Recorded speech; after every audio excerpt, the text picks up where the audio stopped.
जय हिंद दोस्तों। Chemistry aspirants के लिए एक और बहुत बढ़िया एम्प्लॉयमेंट नोटिफिकेशन निकला हुआ है। NMDC, national mineral development corporation limited. This is basically a Navratna public sector enterprises administrative control under the ministry of steel, that is government of India. ठीक है। सो यहाँ पर बेसिकली हम कौन से पोस्ट की बात करेंगे? हम लोग बात करेंगे junior officer trainee chemical.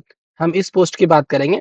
Multiple अलग अलग डिसिप्लिन के लिए है। हम लोग केमिस्ट्री के रिगार्डिंग बात करेंगे। फ्रेंड्स, मैं आप लोगों के लिए केमिस्ट्री एस्पिरेंट्स के लिए अलग-अलग जगह पे रिसर्च करके बहुत ही फाइन तरीके से आप लोगों के सामने लेकर आता हूँ रिक्रूटमेंट नोटिफिकेशंस वगैरह का। उसमें मैं आप लोगों को बताता हूँ कि डेट्स क्या है, एलिजिबिलिटी क्राइटेरिया क्या है, एग्जाम कैसे होंगे और फिर उसका सैलरी स्ट्रक्चर भी डिस्कस करता रहता हूँ। सो फ्रेंड्स, आप लोग इसको देखो, एप्रिशिएट करो, अपने फ्रेंड्स लोगों के साथ भी इसको शेयर करो। So let's talk about our notification. So this is junior officer training chemical. ठीक है। इसके लिए हम लोगों को क्या एलिजिबिलिटी क्राइटेरिया है?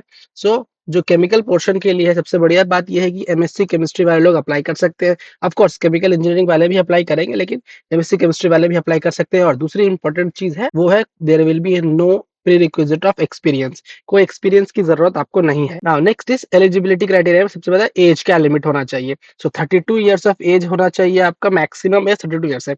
वैकेंसी ज्यादा नहीं है, 4 वैकेंसीज हैं।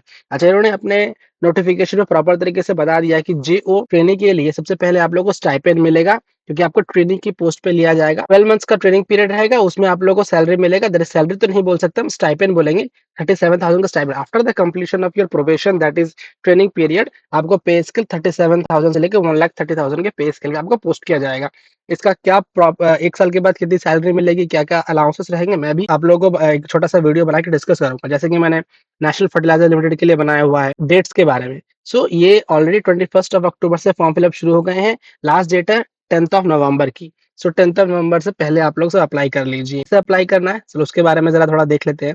सबसे पहले आप चीज इंपॉर्टेंट चीज ध्यान में रखिए, nmdc.co.in इसी वेबसाइट के थ्रू आप अप्लाई कीजिए। अदरवाइज और कोई भी वेबसाइट नहीं है।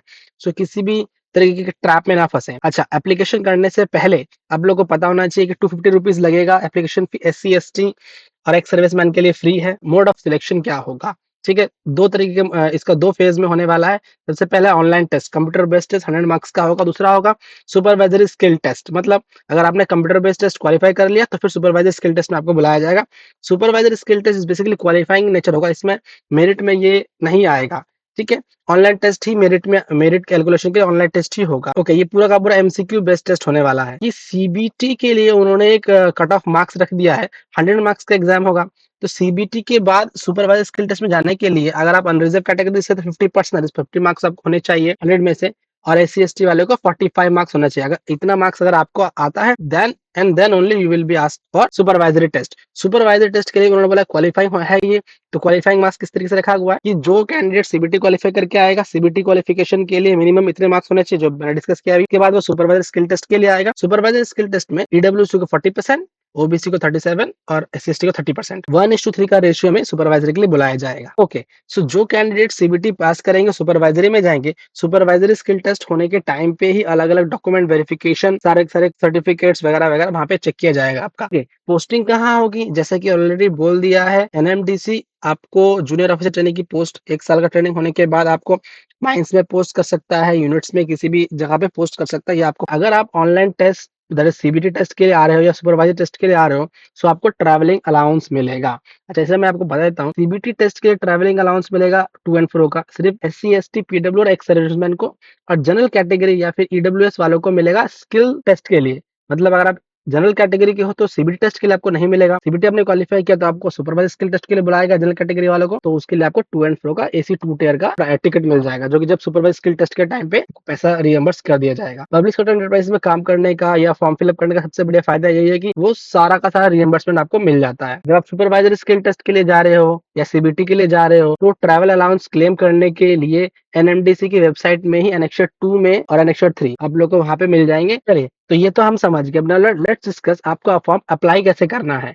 सो एप्लीकेशन के लिए सबसे पहले देखते हैं क्या क्या इंस्ट्रक्शंस एनएमडीसी ने दिया हुआ है। The only website is nmdc.co.in। सबसे पहले आप लोगों को नए कैंडिडेट्स को रजिस्टर करना है। रजिस्टर करने के बाद आपको क्या करना है, न्यू कैंडिडेट क्रिएट लॉगिन में जाओ। रजिस्टर करने से पहले ईमेल आईडी, फोन नंबर, ये सब चीजें अपने पास रख लो। आपका 10th का सर्टिफिकेट, 12th का सर्टिफिकेट, ग्रेजुएशन सर्टिफिकेट सारा एक फोल्डर बना के एक जगह पे रख लो। उसके बाद इंपॉर्टेंट डॉक्यूमेंट्स आपने सबमिट करा। फिर उसके बाद जब आप करोगे वहां पर लॉगिन रजिस्ट्रेशन करोगे, रजिस्ट्रेशन करने के बाद एक आईडी पासवर्ड क्रिएट होगा, उसके बाद आपको फिर से फॉर्म फिल अप करना है, रजिस्ट्रेशन कंप्लीट करना है। कंप्लीट करने के बाद अपने फाइनल एप्लीकेशन का प्रिंट आउट आप रख लो। प्रिंट आउट रख लो, क्योंकि ये प्रिंट आउट कहीं भेजना नहीं है आपको, लेकिन इन फ्यूचर काम में आ सकता है। तो आपने रजिस्ट्रेशन कर लिया, रजिस्ट्रेशन करने के बाद आईडी पासवर्ड से लॉगिन किया, लॉगिन करने के बाद सारे डिटेल्स भरी, डिटेल्स भरने के बाद आपको वहाँ पर डॉक्यूमेंट अपलोड करने हैं, फोटोग्राफ, सिग्नेचर वगैरह अपलोड किया। उसके बाद आपको क्या अपलोड करना है, सर्टिफिकेट्स अपलोड करने हैं। हमारे एमएससी केमिस्ट्री वाले जूनियर ऑफिसर ट्रेनिंग केमिकल वाले पोर्शन में कोई एक्सपीरियंस नहीं है, तो सिर्फ आपको सर्टिफिकेट्स अपलोड करने हैं, डेट ऑफ बर्थ का proof, qualifying examination MSc chemistry का सर्टिफिकेट करना है। ये सब अपलोड करने के बाद फाइनल सबमिट करना है। सबमिट करने के बाद पेमेंट कर देनी है। पेमेंट करने के बाद आप लोग कुछ नहीं करना, बस अपने एग्जाम की प्रिपरेशन करनी है। हार्ड कॉपी नहीं सेंड करना है। कार्ड कैसा आएगा, एडमिट कार्ड आपको मेल पे भी आ जाएगा और आप लॉगिन करके भी निकाल सकते हो। तो फ्रेंड्स, आप लोग रसायन शास्त्री के यूट्यूब चैनल पे बने रहिए और भी अच्छे-अच्छे रिक्रूटमेंट एग्जाम के रिगार्डिंग, और अपने एग्जाम प्रिपरेशन के लिए मेरे और वीडियोस को देखते रहिए और समझते रहिए। Thank you.